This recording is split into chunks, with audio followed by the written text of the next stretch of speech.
Hi there. We're going to talk about this day in history. First, I want to tell you about a word. I subscribe to a thing called A Word a Day. It has nothing in particular to do with history exactly. I just find it interesting. I get an email every day with a word and some information about the word, its origin and use. Most of them are unusual. Some of them I already know. Sometimes the writer of this Word a Day article, Anu Garg, writes a little paragraph about the word. And today's word went like this. He said, "Here in Seattle, in a Japanese store called Daiso, I came across chair socks. That's when I realized how neglectful I had been of the furniture that serves me so faithfully year after year." A chair sock is one of those things you don't know you need until you see it. And then you think, why not? Winter is coming, at least in the northern hemisphere, so keep your chair's feet warm and your conscience clear. And then he goes on to say that in this week's A Word a Day, we'll feature words that you didn't realize you need until you see them. These are words that might make you say, I didn't know there was a word for that. Today's word is thinko. It's a noun, which means a careless error in thinking. It comes from, it's based on the pattern of the word typo for typographical error, and its earliest documented use is in the 90s. I have also adapted the word rito for a written error similar to a typographical error. But today's word is thinko. So I've put a link to the Word a Day webpage in the show notes so that you can go there and subscribe to that email yourself if you're interested. By the way, if you're interested to see what a chair sock looks like, I've put a link to this article in the show notes. And apparently Amazon has chair socks too, so a link to that as well. Cheers! Anyway, thank you for indulging me in that, and now we'll get on with this day in history.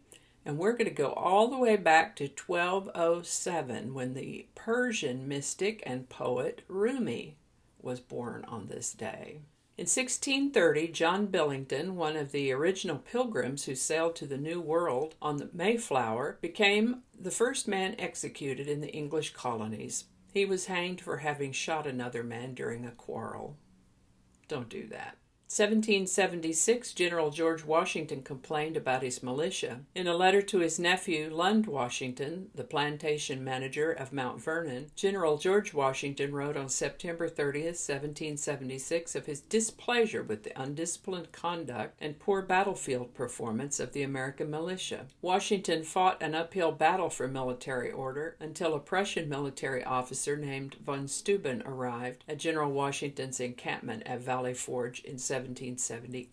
Von Steuben really whipped things into shape, training soldiers in close order drill and instilling new confidence and discipline in the demoralized Continental Army. Washington was so impressed that he made von Steuben Inspector General of the Continental Army. And then von Steuben propagated his methods throughout the Patriot forces by circulating his blue book entitled Regulations for the Order and Discipline of the Troops of the United States. In 1791, Mozart's opera The Magic Flute was performed for the first time in Vienna. In 1861, William Wrigley, Jr., founder of the Wrigley Chewing Gum Empire and owner of the Chicago Cubs baseball team, was born on this day. In 1868, Little Women was published. The first volume of Louisa May Alcott's beloved children's book, Little Women, was published on September 30th, 1868.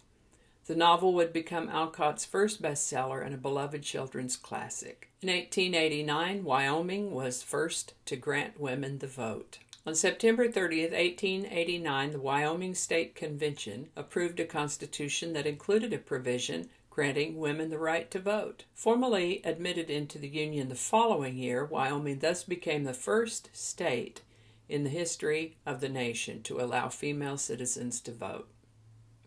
That the isolated western state of Wyoming should be the first to accept women's suffrage was a surprise. Leading suffragists like Susan B. Anthony and Elizabeth Cady Stanton were Easterners, and they assumed that their own more progressive home states would be among the first to respond to the campaign for women's suffrage.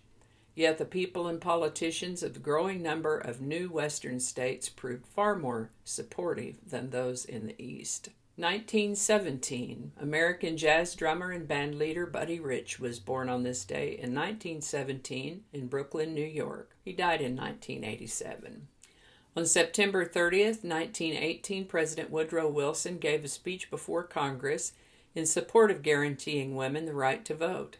Although the House of Representatives had approved a 19th constitutional amendment giving women suffrage, the Senate had yet to vote on the measure. In 1924, Truman Parsons was born on this day in 1924 in New Orleans, Louisiana. Who is Truman Parsons, you may ask? Well, we all know him as author and playwright Truman Capote, author of In Cold Blood. And did you know that he also wrote Breakfast at Tiffany's? His book In Cold Blood, 1966, helped invent the true crime genre, as well as the nonfiction novel. Truman Capote said, "To me, the greatest pleasure of writing is not what it's about, but the inner music that the words make." He also said, "Writing has laws of perspective, of light and shade, just as painting does, or music. If you're born knowing them, fine. If not, learn them. Then arrange the rules to suit yourself." Truman Capote, born on this day in 1924. In 1927, Babe Ruth hits his 60th homer. On September 30, 1927, Babe Ruth hit his 60th home run of the 1927 season, and with it set a world record that would stand for 34 years. 1928, Holocaust survivor, human rights activist, and Nobel Peace Prize winning author of more than 50 books, Elie Wiesel, was born in Signet, Transylvania, present-day Romania. His book, Night, is an internationally acclaimed memoir based on his experiences as a prisoner in Nazi concentration camps during World War II. Wiesel has written dozens of works of fiction and nonfiction, lectured widely, and crusaded against injustice and intolerance around the world. A professor at Boston University since the 70s, he was instrumental in the founding of the Holocaust Memorial Museum in Washington, D.C., and has received numerous awards, including the 1986 Nobel Peace Prize. Wiesel died on July 2, 2016, at the age of 87. 1938, Munich Pact signed. British and French Prime Ministers Neville Chamberlain and Edward Daladier signed the Munich Pact with Nazi leader Adolf Hitler. This agreement averted the outbreak of the war, but gave Czechoslovakia away to German conquest. 1949. After 15 months and more than 250,000 flights, the Berlin Airlift officially came to an end. The airlift was one of the greatest logistical feats in modern history and was one of the crucial events of the early Cold War. In June of 1948, the Soviet Union suddenly blocked all ground traffic into West Berlin, which was located entirely within the Russian zone of occupation in Germany. It was the expression of an effort to force the United States, Great Britain, and France, the other occupying powers in Germany, to accept Soviet demands concerning the post-war fate of Germany. Because of the Soviet blockade, the people of West Berlin were left without food, clothing, or medical supplies. Some U.S. officials pushed for an aggressive response to the Soviet provocation, but cooler heads prevailed, and a plan for an airlift of supplies to West Berlin was developed. It was a daunting task. Supplying the daily wants and needs of so many civilians would require tons of food and other goods each and every day. On June 26, 1948, the Berlin airlift began, with U.S. pilots and planes carrying the lion's share of the burden. Dubbed Operation Vittles, during the next 15 months, 277,264 aircraft landed in West Berlin, bringing over 2 million tons of supplies. On September 30, 1949, the last plane, an American C-54, landed in Berlin and unloaded over 2 tons of coal. Even though the Soviet blockade officially ended in May of 1949, it took several more months for the West Berlin economy to recover and the necessary stockpiles of food, medicine, and fuel to be replenished. The Berlin airlift was a tremendous Cold War victory for the United States. Without firing a shot, the Americans foiled the Soviet plan to hold West Berlin hostage, while simultaneously demonstrating to the world the Yankee ingenuity for which their nation was famous. For the Soviets, the Berlin crisis was an unmitigated disaster. The United States, France, and Great Britain merely hardened their resolve on issues related to Germany, and the world came to see the Russians as international bullies trying to starve innocent citizens. 1954, world's first nuclear submarine. The USS Nautilus, the world's first atomic-powered submarine, was commissioned in Groton, Connecticut by the U.S. Navy. 1955, James Dean dies in a car accident. At 5:45 p.m. on September 30th, 1955, 24-year-old actor James Dean was killed in California when the Porsche he was driving hit a Ford Tudor sedan at an intersection. The driver of the other car was dazed but mostly uninjured. Dean's passenger, German Porsche mechanic Rolf Wutherich, was badly injured but survived. Only one of Dean's movies, East of Eden, had been released by the time of his death. Rebel Without a Cause and Giant opened shortly afterward, but he was already on his way to superstardom, and the crash made him a legend. 1960, premiere of the Flintstones. That song's running through my head, but I'm not going to sing it right now. The animated series, The Flintstones, premiered on TV on this day in 1960.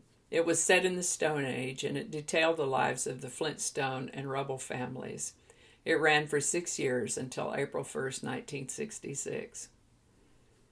It's hard not to sing it, but I'm not gonna.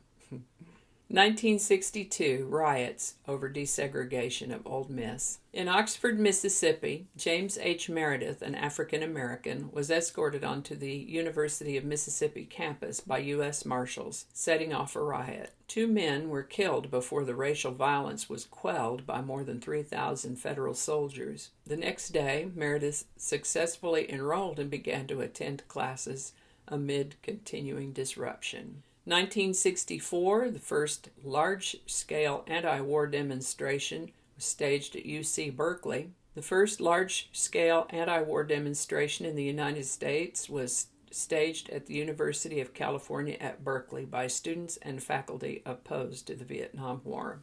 1966, on this day, Botswana gained independence from the United Kingdom. 1972, baseball great Roberto Clemente hits his 3,000th and final hit of his career. In 2005, Michael Eisner resigned as Disney CEO. On September 29, 2005, Michael Eisner resigned as the Chief Executive Officer of the Walt Disney Company. During Eisner's 21-year tenure with Disney, he helped transform it into an entertainment industry giant whose property included films, theme parks, and a cruise line, television networks, and sports teams.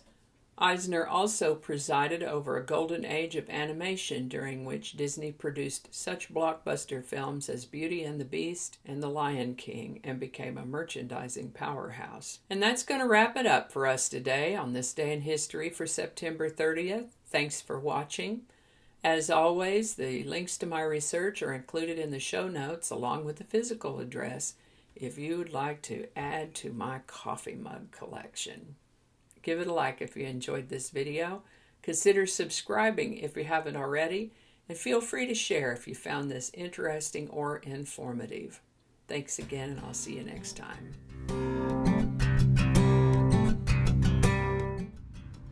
Come on now, you can do it. You can do it. I know you can do it. Good girl. Good girl.